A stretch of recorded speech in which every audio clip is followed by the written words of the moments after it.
the sun doesn't shine every day. The storms will come.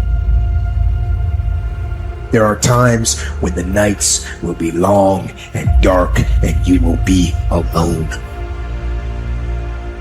There will be times when the darkness seems to consume everything, but don't let it consume you.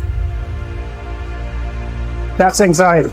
Stop. You're not where you think you are. Your map isn't producing the desired outcome. It's wrong. What should you do? You don't know. Stop. Because if you don't know where to go, there's no point going anywhere. And then what? Prepare. That's anxiety. Stop. Prepare. Well, people hate that because, well, for obvious reasons. Prepare. For what? Everything. Very, very demanding psychophysiologically. And that's also something that's really worth knowing. It's like anxiety isn't just a psychological state that's unpleasant. It's like you're revved up and you're burning resources like mad.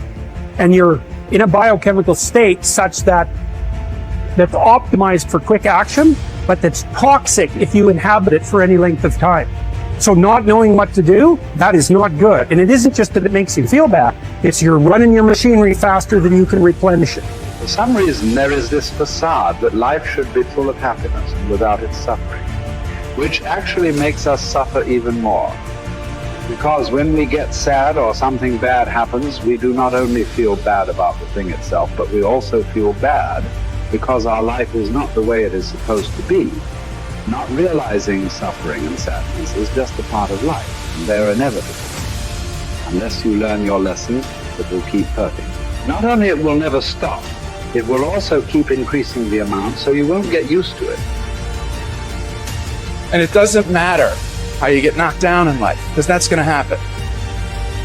All that matters is that you got to get up. You have to get up. Whatever experience you're having right now, it has not come to stay. It has come to pass. Sometimes you have to just back up and go within yourself and pray and meditate and recharge your batteries. Go away, clear your head, and then come back and look at it from a different vantage point. Don't operate while you are under the spell or the effect of what's going on. Don't allow your emotions to control you. We are emotional, but you want to begin to discipline your emotion. If you don't discipline and contain your emotions, they will use you. You don't have to force yourself or motivate yourself to think negatively, to be depressed, to beat yourself up over the head, to feel loaded with guilt. You don't have to make any effort to do that. Your mind is on automatic. It will do that by itself. But if you want to begin to move into your own personal greatness, you've got to be willing to go against the tide. You've got to be willing to harness your will and say, in spite of this, I'm in control here. I'm not going to let this get me down. I'm not going to let this destroy me. I'm coming back. The same situation can either be perceived as a lead ball chained to your feet or as wings growing out of your shoulder blades. How you interpret the challenge is crucial to your success of overcoming it.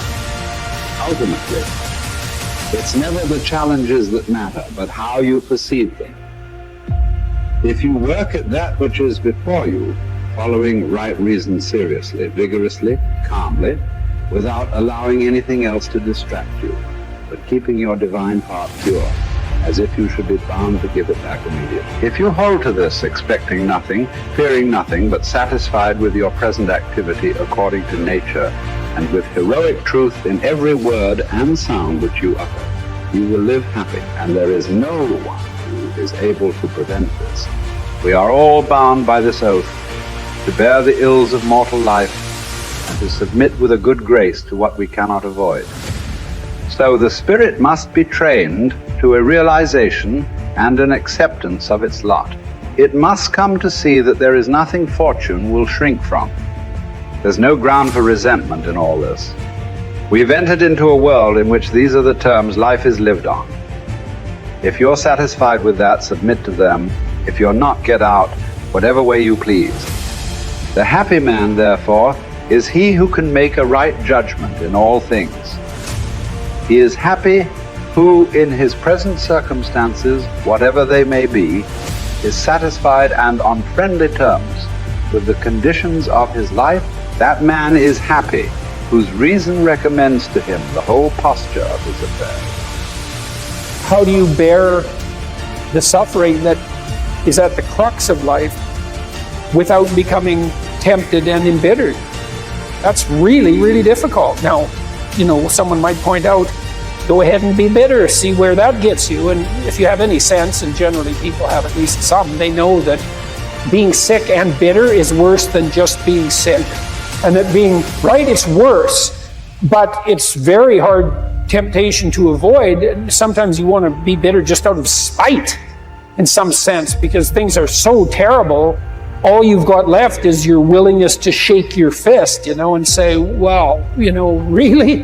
Is this like this many poisonous snakes? Really? That's like, maybe I could have learned with just 1 or 2, not 100. And so, but we're all stuck with that. And I think we're stuck with it at every level of our life in some senses. How do we maintain a high order moral orientation in spite of suffering and malevolence? Do you think that the man has any thought of mending his ways who counts over his vices as if they were virtues?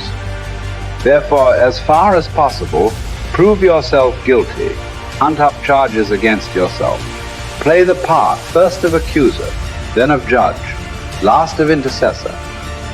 At times be harsh with yourself. Set yourself free for your own sake. Gather and save your time, which till lately has been forced from you or filched away, or has merely slipped from your hands. Make yourself believe the truth of my words, that certain moments are torn from us, that some are gently removed, and that others glide beyond our reach. The most disgraceful kind of loss, however, is that due to carelessness. Furthermore, if you will pay close heed to the problem, you will find that the largest portion of our life passes while we are doing ill, a goodly share while we are doing nothing, and the whole while we are doing that which is not to the purpose. What man can you show me who places any value on his time, who reckons the worth of each day, who understands that he is dying daily? For we are mistaken when we look forward to death. The major portion of death has already passed. Whatever years be behind us are in death's hands. We should not manifest surprise at any sort of condition into which we are born, and which should be lamented by no one simply because it is equally ordained for all. Yes, I say equally ordained, for a man might have experienced even that which he has escaped.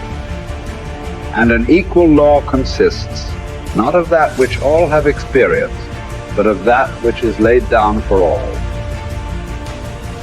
Be sure to prescribe for your mind this sense of equity. We should pay without complaint the tax of our mortality.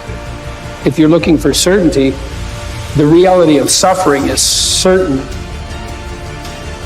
I mean, what do you accept as evidence above all else? That's a good question. That's a hard question. But I would say pain is up there. It's very difficult not to believe in the reality of your own pain. It's somewhat easier not to believe in the reality of other people's pain. That's not so easy either, but it's your pain seems to be undeniably real. And so it does beg a question, which is, if pain is undeniably real, is that which overcomes pain even more real? And I think that's, in some sense, that's the idea that lurks behind the idea of the resurrection.